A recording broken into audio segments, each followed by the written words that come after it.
আবারও টালমাটাল মালয়েশিয়ার রাজনৈতিক অঙ্গন। ক্ষমতার মেয়াদ অর্ধেক যেতে না যেতেই প্রধানমন্ত্রীর পদত্যাগের রব উঠেছে দক্ষিণ পূর্ব এশিয়ার মুসলিম সংখ্যাগরিষ্ঠ দেশটিতে।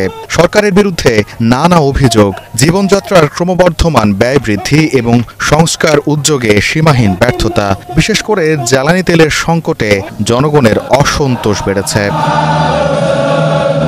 প্রধানমন্ত্রী আনোয়ার ইব্রাহিমের পদত্যাগের দাবিতে রাজধানী কুয়ালালামপুরে বিশাল সমাবেশ ও মিছিল হচ্ছে, যার নেতৃত্বে বিরোধী দল সমর্থিত প্রতিবাদকারীরা। এক কর্মসূচিতে অংশ নেন সাবেক দুই প্রধানমন্ত্রী মাহাথির মোহাম্মদ ও মহিউদ্দিন ইয়াসিন।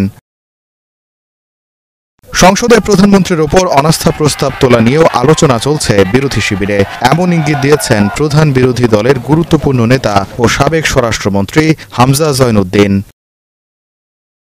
তবে এসবে বিচলিত নন প্রধানমন্ত্রী আনোয়ার ইব্রাহিম। পোড় খাওয়া এই রাজনীতিবিদ জানিয়ে দিয়েছেন, সংসদে তার বিরুদ্ধে অনাস্থা প্রস্তাব আনা হলে স্বাগত জানাবেন।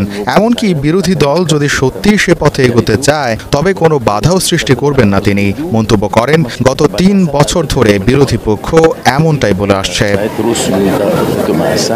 তারপরও জনগণের মতামতের ভিত্তিতে সরকার দরকারি সংশোধনী আনতে প্রস্তুত, সে কথাও জানিয়ে দিয়েছেন আনোয়ার। জ্বালানির দাম বৃদ্ধির অভিযোগ তোলা হলেও উল্টো তা কমেছে দাবি তার। বিরোধীদের পক্ষ থেকে তোলা অভিযোগকে রাজনৈতিক বিদ্বেষ প্রসূত বলে মন্তব্য করেন আনোয়ার।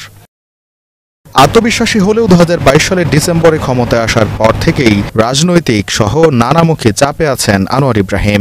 বিশেষত জীবনযাত্রার খরচ মোকাবেলায় নগদ অর্থ সহায়তা সহ নানা রকম উদ্যোগ কাজে আসেনি। ঠিক একই রকম অভিযোগে ২০২১ সালে মাত্র ১৭ মাসের মাথায় প্রধানমন্ত্রিত্ব ছাড়তে হয় বর্তমান বিরোধী দলীয় নেতা মহিউদ্দিন ইয়াসিনকে। তিনিও পার্লামেন্টে অনাস্থা ভোটে হেরে গিয়েছিলেন।